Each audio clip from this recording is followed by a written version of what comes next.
Hello student, welcome back to my YouTube channel. आज के हम इस वीडियो में सो दैट और टू और टू का प्रयोग सीखेंगे। चलिए तो अगर टाइम वेस्ट की वीडियो को स्टार्ट करते हैं। सबसे पहले लिखा हुआ है एडवर्ब क्लॉज ऑफ रिजल्ट लिखा हुआ है so that, such that, too और टू, इनफ टू, ये काय के कनेक्टर हैं, एडवर्ब क्लॉज ऑफ रिजल्ट के कनेक्टर हैं।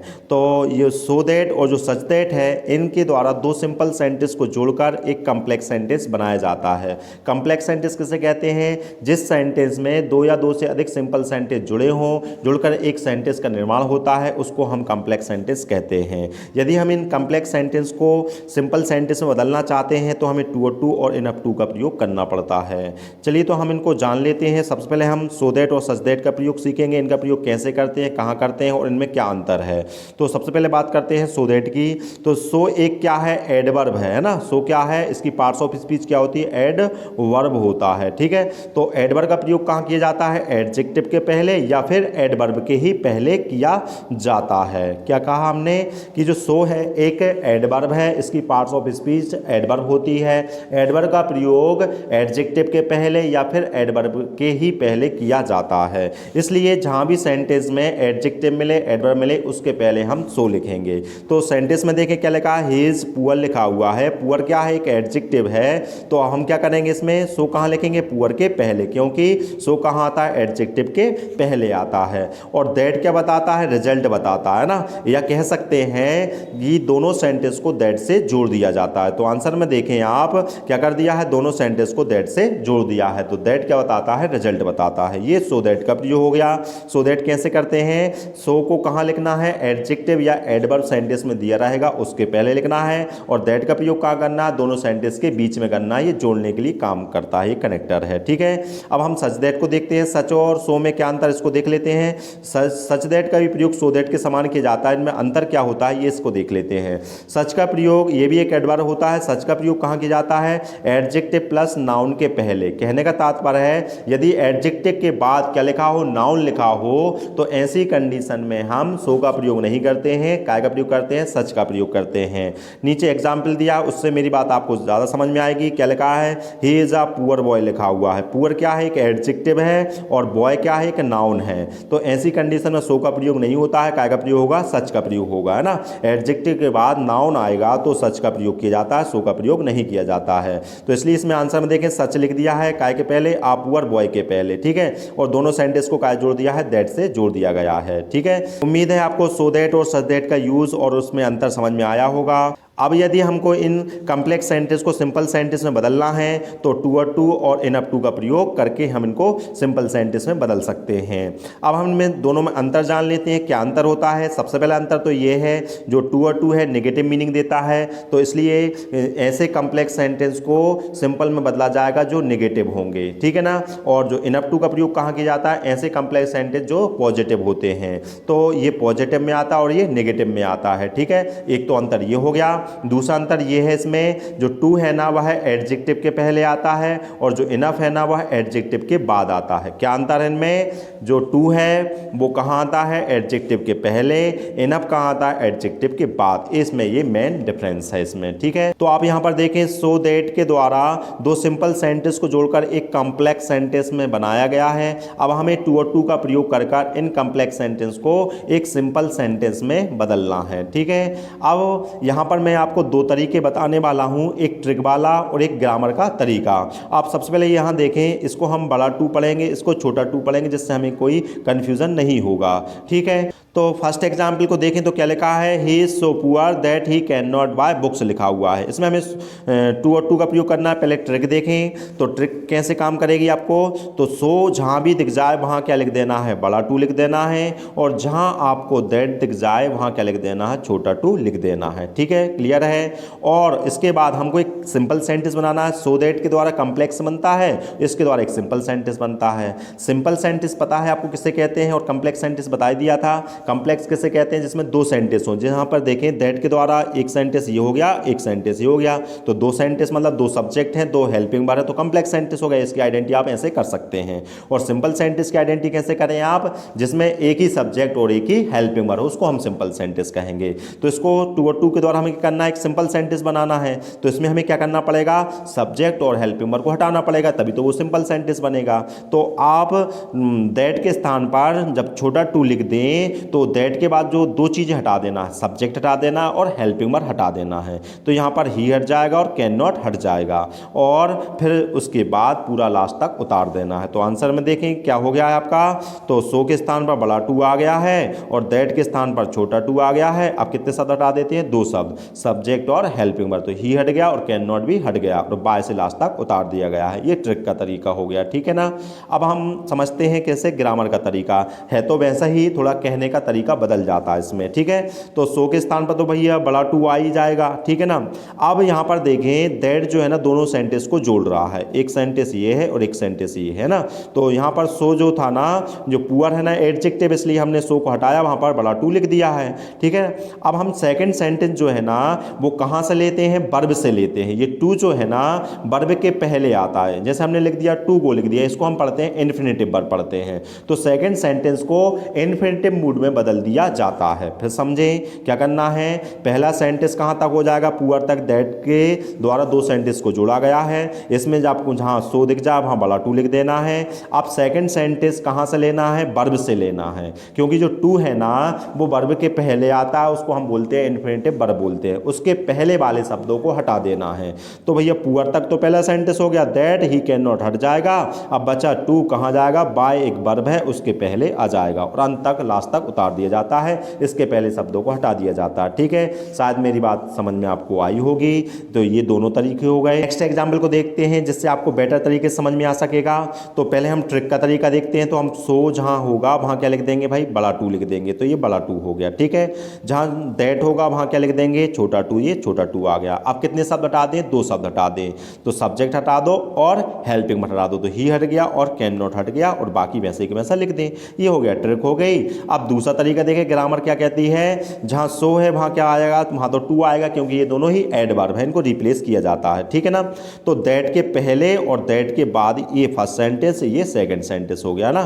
तो सेकंड सेंटेंस तो पूरा लिखा जाता है। सेकंड सेंटेंस कहाँ से लिया जाता है, वर्ब से, और वर्ब के पहले क्या लगा दिया जाता है, टू लगा दिया जाता है, इसको इन्फिनेटिव मूड में बदला जाता है। तो यहाँ पर देखो क्रॉस क्या हो रही, वर्ब हो रही, हेल्पिंग वर्ब के बाद ही तो वर्ब आती है, तो क्रॉस क्या है, वर्ब है, उसके पहले टू लगाओ, उसके पहले वाले शब्दों को हटा दो। तो कहने का तात्पर्य बदल रहा है, लेकिन तरीका दोनों के सेम ही है, ठीक है ना। अब बात समझ में आई होगी। थर्ड को देखते हैं क्या लिखा है, he is so clever that he can not be fooled लिखा हुआ है। तो जहाँ सो लिखा है वहाँ क्या लिख देंगे अपन, बड़ा टू लिख देंगे। दैट लिखा है वहाँ क्या लिख देंगे, छोटा टू लिख देंगे, ठीक है ना। अब सब्जेक्ट हटा दो, हेल्पिंग वर्ब हटा दो और पूरा वैसे के वैसे लिख दो। और आप चाहो तो ग्रामर क्या कहती है भाई, पहला सेंटेंस ले लें आप, वहाँ पर जो सो है उसको रिप्लेस कर दें, बड़े टू में कर दें, और जो सेकंड सेंटेंस है वहाँ कहाँ से ले लें आप, वर्ब से ले दो। बी इसमें वर्ब है, उसके पहले टू लगा दो, उसके पहले वाले शब्दों को हटा दो और लास्ट तक आप वैसे के वैसा उतार दो, ठीक है। चलिए नेक्स्ट एग्जाम्पल को देखते हैं। तो लिखा है the new car is so costly I can not purchase it लिखा हुआ है, ठीक है ना। मगर इसमें देखें द न्यू कार एक सब्जेक्ट ये है और आई सब्जेक्ट ये है, तो दोनों के सब्जेक्ट कैसे हैं, डिफरेंट है। दोनों सेंटेंस के सब्जेक्ट कैसे हो रहे हैं, डिफरेंट हो रहे हैं। और ऊपर जो एग्जाम्पल किए थे उनमें देखें यहाँ भी ही है और यहाँ भी ही है, मतलब एक ही व्यक्ति की बात चल रही है। दोनों सेंटेंस के सब्जेक्ट कैसे हैं, सेम ही हैं। और यहाँ पर दोनों सेंटेंस के सब्जेक्ट कैसे हैं, डिफरेंट हैं। यदि दोनों सेंटेंस के सब्जेक्ट डिफरेंट हों तो हमको क्या करना है, वहाँ पर फोर प्लस ऑब्जेक्ट का प्रयोग किया जाता है, ठीक है। एग्जाम्पल के द्वारा समझें, इससे आपको मेरी बात समझ में आएगी। आपको वैसे ही करना है। आपको क्या करना है कि सो के स्थान पर क्या लिख देना है, बड़ा टू लिख देना। तो यहाँ पर देखें सो के स्थान पर क्या आ गया भाई, बड़ा टू आ गया, ठीक है ना। दैट के पहले सेंटेंस पहला हो गया है और ये दैट के बाद सेकंड सेंटेंस हो गया है। तो पहला सेंटेंस आप पूरा लिखते हैं, इसमें कॉस्टली तक आ गया है। अब इसके बाद अगर सब्जेक्ट डिफरेंट है ना, पहले सेंटेंस को लिखने के बाद क्या करना है आपको, फोर लिखना है। क्या लिखना है, फोर। और फोर लिखने के बाद सेकंड सेंटेंस का जो सब्जेक्ट है उसको ऑब्जेक्ट में बदल देना है। क्या है, पहला सेंटेंस लिखना है, फिर आपको फोर का प्रयोग करना है, और सेकंड सेंटेंस है ना उसमें जो सब्जेक्ट लिखा है उसको काय में बदल देना है, ऑब्जेक्ट में बदल देना है। तो यहाँ पर देखें क्या आ गया, पहला सेंटेंस कॉस्टली तक आ गया, फिर उसके बाद देखो क्या लिखा है, फोर लिखा है। अब यहाँ पर जो सब्जेक्ट सेकंड सेंटेंस का क्या है, आई है, उसको काय में बदल दिया, ऑब्जेक्ट। आई का ऑब्जेक्ट क्या होता है, मी होता है, ठीक है ना। अब वही हम टू कहाँ लिखते हैं, सेकंड सेंटेंस में जो वर्ब हो रही है उसके पहले लिखते हैं। तो यहाँ पर वर्ब क्या है, परचेस है, इसके पहले टू आ गया, टू परचेस हो गया है, ठीक है। शायद मेरी बात आपको समझ में आई होगी। एक बार और रिपीट कर देता हूं मैं इसको। यदि सब्जेक्ट डिफरेंट होंगे तो हम क्या करेंगे, पहला सेंटेंस आएगा मतलब दैट के पहले तक आपको लिखना है, फिर आपको रुकना है, फिर सबसे पहले क्या करना है, आपको फुल लिखना है, ठीक है ना। फुल लिखने के बाद क्या करना है, आपको जो सेकंड सेंटेंस का जो सब्जेक्ट है उसको काय में बदल देना है, ऑब्जेक्ट में बदल देना है। जैसा कि यहाँ पर देखें फॉर मी कर दिया गया है, और टू को कहाँ लिख देना भाई, वर्ब के पहले, ठीक है, क्लियर। नेक्स्ट एग्जाम्पल को देखते हैं। तो क्या लिखा, ही is so honest that he can not cheat anyone. इसमें तो सब्जेक्ट सेम ही है तो कोई दिक्कत नहीं होगी। तो ट्रिक वाला के देखें क्या लिखा है, सो के स्थान पर क्या लिख दें, बड़ा टू लिख दें, और दैट के स्थान पर छोटा टू लिख दें, दो शब्द हटा दें, सब्जेक्ट और कैन नॉट, और बाकी वैसा यथावत उतार दें, ठीक है, क्लियर है। चलो ये टू और टू के द्वारा हमने क्या कर दिए हैं, सेंटेंस को सिंपल में बदल दिया है। आशा करते हैं आपको ये चीज़ें समझ में आई होंगी। चलिए आप कुछ और एग्जाम्पल लिखे हैं। तो यहाँ पर टू और टू के द्वारा सिंपल सेंटेंस दिए हैं, सो दैट का प्रयोग कर इनको हमको कॉम्प्लेक्स सेंटेंस में चेंज करना है। इसके भी मैं दो तरीके बता दूंगा, एक ट्रिक वाला, एक ग्रामर का तरीका। सबसे पहले हम ट्रिक वाला देख लेते हैं। तो कहने का तात्पर्य ये हुआ कि जहां भी बड़ा टू दिख जाए वहां सो लिख देना है, और जहां आपको छोटा टू दिख जाए वहां क्या लिख देना है, दैट लिख देना है, ठीक है ना। अब हम सो दैट के द्वारा क्या बनाते हैं, कॉम्प्लेक्स सेंटेंस बनाते हैं। तो कॉम्प्लेक्स सेंटेंस मतलब दैट के बाद सेकंड सेंटेंस स्टार्ट होता है तो सब्जेक्ट से स्टार्ट करना रहता है।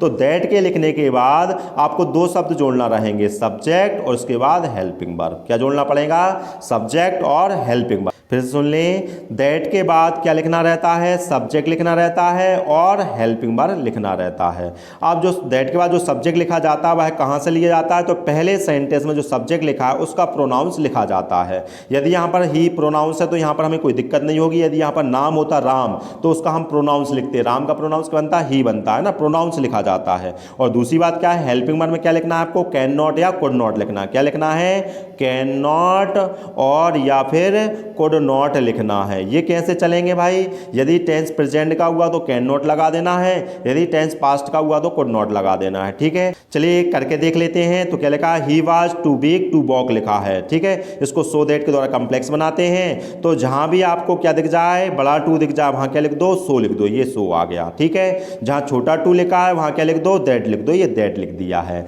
आप कितने शब्द जोड़ना है, दो शब्द जोड़ना है, सब्जेक्ट और हेल्पिंग वर्ब जोड़ना है, ठीक है ना। तो आप सब्जेक्ट कहां से लेते हैं, पहले सेंटेंस में ही लिखा है तो यहां पर दैट के बाद भी क्या आ गया, ही आ गया है। आप सब्जेक्ट को लिखने के बाद क्या लिखते हैं, कैन नॉट या कुड नॉट लिखते हैं, ठीक है ना। ये आंसर में जो मिसप्रिंट हो गया इस पर इग्नोर कर देना है। यहाँ पर बाज हेल्पिंग वर्ब है, ठीक है ना, यहाँ इज नहीं आएगा, यहाँ बाज आएगा, और यहाँ पर बाज होने के कारण यहाँ पर कैन नॉट आएगा, ठीक है ना। सब्जेक्ट के बाद क्या आता है, कैन नॉट या कुड नॉट। तो आंसर क्वेश्चन में क्या लिखा बाज, तो यहाँ पर क्या आएगा भाई, कुड नॉट आएगा। यदि यहाँ पर इज है तो फिर क्या आ जाता, कैन नॉट आ जाता, ठीक है। ये दो शब्द लिखने के बाद जो बचता है उसको लिख देते हैं। तो वॉक बचा है, वॉक लिख दिया गया है। समझ में आया होगा, ठीक है ना। अब थोड़ा सा दूसरा तरीका देख ले ग्रामर का। तो क्या होता है यहाँ पर देखें, तो जो टू है ना, टू का प्रयोग कहाँ किया जाता है, सेकंड सेंटेंस में जो वर्ब होती है उसके पहले किया जाता है। तो ये सेकंड सेंटेंस का भाग है। तो बीक तक क्या हो गया, फर्स्ट सेंटेंस हो गया है ना। तो फर्स्ट सेंटेंस कहाँ जाएगा, ही वाज, यहाँ पर सो बीक हो जाएगा, ठीक है ना। ये फर्स्ट सेंटेंस हो गया। अब क्या करेंगे, सेकंड सेंटेंस को लिखने के पहले दैट का प्रयोग करेंगे। कॉम्प्लेक्स बनाना है, दैट से जोड़ते हैं तो इसलिए बीक के बाद दैट आ जाएगा, ठीक है। अब सेकंड सेंटेंस का निर्माण करना पड़ेगा। यहाँ पर वैसा ही तरीका है, कहने का तरीका बदल गया है और बाकी नियम वैसे ही का वैसा चल रहा है इसमें भी, ठीक है। दैट के बाद क्या जोड़े, सब्जेक्ट। सब्जेक्ट कहाँ से, फर्स्ट सेंटेंस तो ही है तो ही आ जाएगा यहाँ पर, और वही हेल्पिंग वर्ब कैन नॉट और कुड नॉट लेना है, ठीक है। और बाकी शब्दों को यथावत उतार दिया जाता है। नेक्स्ट में देख ले, नेक्स्ट में समझ सकते हैं आप इसको, है ना। You are too old to run a race लिखा हुआ है। पहले ट्रिक वाला देख ले। तो हम क्या करेंगे, बड़े टू के स्थान पर क्या लिख देंगे, सो लिख देंगे, छोटे टू के स्थान पर क्या लिख देंगे, दैट दैट लिख देंगे। ठीक है, अब दो शब्द जोड़ देते हैं, सब्जेक्ट। सब्जेक्ट कहाँ से, पहले सेंटेंस यू है तो यू आ गया है। अब कैन नॉट या कुड नॉट लिखना है तो यहाँ पर आर लगा हुआ है तो यहाँ पर क्या आ गया, कैन नॉट आ गया है। ठीक है, और बाकी शब्दों को यथावत, यहाँ पर टू तक तो आ गए थे। अब क्या बचा था यहाँ पर, रेस आ रन बचा है, सॉरी क्या बचा है, रन आ रेस बचा हुआ, तो यहाँ पर क्या आ गया, रन आ रेस, वैसे कि वैसा उतार दिया है। दूसरा ग्रामर का तरीका समझ लें तो हमने सीखा था यहाँ टू से कौन सा सेंटेंस स्टार्ट होता है, सेकंड होता है। ठीक है ना, तो ओल्ड तक क्या है, फर्स्ट सेंटेंस है, इसमें सो लगा के यहाँ से आंसर में ये लिख दिया गया है, ओल्ड तक ये फर्स्ट सेंटेंस आ गया। अब सेकंड सेंटेंस लिखते हैं तो उसके पहले क्या लगाते हैं, दैट लगाते हैं, लगा दिया है। अब सेकंड सेंटेंस लिखेंगे तो उसमें सब्जेक्ट तो चाहिए, हेल्पिंग वर्ब तो चाहिए ही पड़ेगी, है ना, तो वही तरीका है, फर्स्ट सेंटेंस से यू आ गया है और आर लिखा है, कैन नॉट हो गया है, अब बचा था रन आ रेस। ये थोड़ा सा ग्रामर का तरीका है, वो ट्रिक बना ली गई थी। ठीक है, नेक्स्ट एग्जाम्पल को देखें। नेक्स्ट में क्या लिखा हुआ है, the lesson is too difficult for us to understand, है ना। यहाँ पर देखो फॉर अस का प्रयोग किया गया है ना, तो अब यहाँ पर फॉर अस का प्रयोग किया गया है तो हम क्या करेंगे, तो यहाँ पर देखें, यहाँ पर हमने सीखा था कि फॉर कहाँ आता है, पहले सेंटेंस के बाद आता है। यहाँ तो डिफिकल्ट तक पहला सेंटेंस हो गया, ठीक है ना, तो यहाँ पर आपको क्या करना है, टू की जगह क्या लिख देना है, सो लिख देना है। तो यहाँ पर देखें तो टू की जगह क्या आ गया है, सो आ गया है। ठीक है, डिफिकल्ट तक क्या हो गया, फर्स्ट सेंटेंस हो गया। अब सेकंड सेंटेंस लिखेंगे तो काय से जोड़ के लिखते हैं, दैट से लिखते हैं, ये दैट आ गया। ठीक है ना, फोर को रिमूव कर देना है और जो ऑब्जेक्ट लिखा है अस है ना, इसको सब्जेक्ट में बदल देना, तो क्या हो जाएगा, बी हो जाएगा। ठीक है ना, तो यहाँ पर फोर रिमूव क्यों हो गया, क्योंकि हमने वो सहायता ली थी ऑब्जेक्ट को लिखने के लिए। ठीक है ना, इसके लिए अब उसको हमने कायम बदल दिया सब्जेक्ट में, इसलिए उसके काम ही नहीं बचा, उसको हटा देना है, तो हट गया है। और फिर इसके बाद सब्जेक्ट हो गया, हेल्पिंग में लेना है, कैन नॉट और कुड नॉट लेना है, तो इज लगा हुआ है इसलिए क्या आ गया, कैन नॉट, और बाकी उतार दे, अंडरस्टैंड बचा, अंडरस्टैंड आ गया। बात समझ में आई होगी। नेक्स्ट एग्जाम्पल को देखें। नेक्स्ट में लिखा है the box is too heavy to lift it लिखा हुआ है। ठीक है, करके देखें, मगर इसमें बात ध्यान रखना है कि द बॉक्स लिखा हुआ है, ये ऑब्जेक्ट है, इसमें सब्जेक्ट नहीं ले पाएंगे, ये पैसिव वॉइस में बनेगा। थोड़ा करके देखें, बात समझ में आएगी आपको। तो बड़े टू के स्थान पर क्या आ गया, सो आ गया, हैवी आ गया, छोटे टू के स्थान पर क्या आ गया, दैट आ गया। ठीक है ना, अब हम क्या लेते हैं, सब्जेक्ट लेते हैं। ठीक है, सब्जेक्ट तो हम बॉक्स का क्या बनेगा, प्रोनाउंस इट ही बनेगा, लेकिन इस सेंटेंस को हमको पैसिव वॉइस में लिखना पड़ेगा, क्योंकि यहाँ पर क्रिया करने वाला कोई नहीं है। लिफ्ट मतलब होता है उठाना, कोई व्यक्ति उठाएगा, तो यहाँ पर एक कोई व्यक्ति की बात चल रही है क्या, या हो सकता था फोरस टाइप का दिया होता तो हम सब्जेक्ट बना लेते भाई। इसमें भी लेसन दिया, अगर फोरस नहीं होता इसको भी हम पैसिव वॉइस में आंसर में लिखते, क्योंकि यहाँ पर सब्जेक्ट नहीं है, क्रिया करने वाला समझने वाला यहाँ पर दिया था अस है, मगर यहाँ पर लिफ्ट मतलब होता है उठाना होता है। कौन व्यक्ति उठाएगा बॉक्स को, क्या बॉक्स अपने आप को उठा लेगा, नहीं, टेंस नहीं बन सकता है, इसलिए हमें दैट के बाद क्या लिखना पड़ेगा, पैसिव वॉइस में लिखना पड़ेगा। ठीक है, इसका स्ट्रक्चर समझ ले, क्या होता है, दैट के बाद लिखने के बाद आपको ऑब्जेक्ट लिखना है। क्या लिखना है, ऑब्जेक्ट लिखना है। ऑब्जेक्ट को लिखने के बाद आपको क्या लिखना पड़ता है, कैन नॉट बी लिखना पड़ेगा या कुड नॉट बी। फिर उसके बाद क्या लिखना पड़ेगा, वर्ब की थर्ड फॉर्म। पैसिव वॉइस में क्या आती है, वर्ब की थर्ड फॉर्म आती है। ठीक है, देखें इसमें तो छोटे टू के स्थान पर क्या आ गया, दैट आ गया था। अब इसके बाद हम ऑब्जेक्ट लेंगे, तब बॉक्स का प्रोनाउंस क्या बनेगा, इट, या यहाँ पर देखें इट लिखा है, इसका ऑब्जेक्ट आ गया, इट आ गया। अब ऑब्जेक्ट को लिखने के बाद हम क्या लिखते हैं, कैन नॉट बी या कुड नॉट बी। तो यहाँ पर देखें इज लिखा हुआ है, इसलिए कैन नॉट भी आ गया है। अब यहाँ पर वर्ब क्या हो रही है, लिफ्ट हो गई, इसको थर्ड फॉर्म बदल दें, लिफ्टेड बदल दें। फिर से समझ लें इस बात को, मेरा कहने का तात्पर्य ये है, यदि यहाँ पर बॉक्स लिखा है, ऑब्जेक्ट है, सब्जेक्ट की बात नहीं चल रही, यहाँ पर देखें ही मतलब किसी इंसान की बात चल रही थी, यहाँ वस्तु की बात चल रही। जब वस्तु की बात चलेगी तो दैट को लिखने के बाद छोटे टू के स्थान पर दैट लिख देंगे, फिर उसके बाद आपको किस स्ट्रक्चर में बदल देना, ऑब्जेक्ट और कैन नॉट बी या कुड नॉट बी, आप जानते हैं कैसे, फिर वर्ब की थर्ड फॉर्म। इतना समझ लें आप। कब, जब यहाँ पर शुरू में क्या होगा, इंसान नहीं होके वस्तु होगा। यहाँ भी लेसन लिखा था, लेकिन यहाँ पर फोरस दिया था, यहाँ पर सब्जेक्ट दिया था, इसलिए हमने उसको टेंस बनाया था, लेकिन यहाँ पर फोरस नहीं है, तो आप कायम बनाएंगे उसको ऑब्जेक्ट में, मतलब पैसिव वॉइस में। ठीक है, मेरी बात आपको समझ में आ गई होगी, नहीं आई हो तो आप मुझको कमेंट में बताइए, मैं डबल से समझा दूंगा इस चीज़ को। ठीक है, चलो नेक्स्ट देखें। तो नेक्स्ट में लिखा है, ये भी वस्तु वाला दिया है, the tea is too hot for me to drink, मगर इसमें देखें फॉर मी लिखा है, इसको पैसिव वॉइस में बनाने की आवश्यकता नहीं है। चाय तो गर्म है, मगर कौन नहीं पी सकता, मी मतलब आई नहीं पी सकता, तो यहाँ पर टेंस बन जाएगा। ठीक है ना, वहाँ पर जो बॉक्स था ना, बॉक्स हैवी था, उसको उठाने वाला यहाँ पर कोई किसी व्यक्ति का उल्लेख नहीं किया था, इसलिए हमने पैसिव वॉइस बनाया। उसका अर्थ हो जाता है बॉक्स इतना भारी था, उसको उठाया नहीं जा सकता था। ठीक है, चलिए इसको करके देख लेते हैं। टी इज, और यहाँ पर बड़ा टू है, वहाँ क्या लिख देंगे, सो लिख देंगे। तो फोर के पहले तक पहला सेंटेंस हो गया है। अब क्या लिखना है आपको, दैट लिखना है। फॉर मी को सब्जेक्ट में बदल देना, मी का सब्जेक्ट क्या बनेगा, आई। अब वही सब्जेक्ट हो गया है, अब हेल्पिंग वर्ब जोड़ दें तो इज लगा है तो इसलिए कैन नॉट आ गया है, ड्रिंक इट हो गया भाई, है ना। इसको थर्ड फॉर्म में बदलने की आवश्यकता नहीं है। तो ये सो दैट का प्रयोग हो गया। हमने सिंपल सेंटेंस को एक सो दैट के द्वारा कॉम्प्लेक्स सेंटेंस में बदलना सीखा है। अब यहाँ पर 2 एग्जाम्पल दिए गए हैं, आप ये सेल्फ करके देखें, कमेंट में मुझको बताएं इनके आंसर क्या होंगे, मैं इनको चेक करूँगा।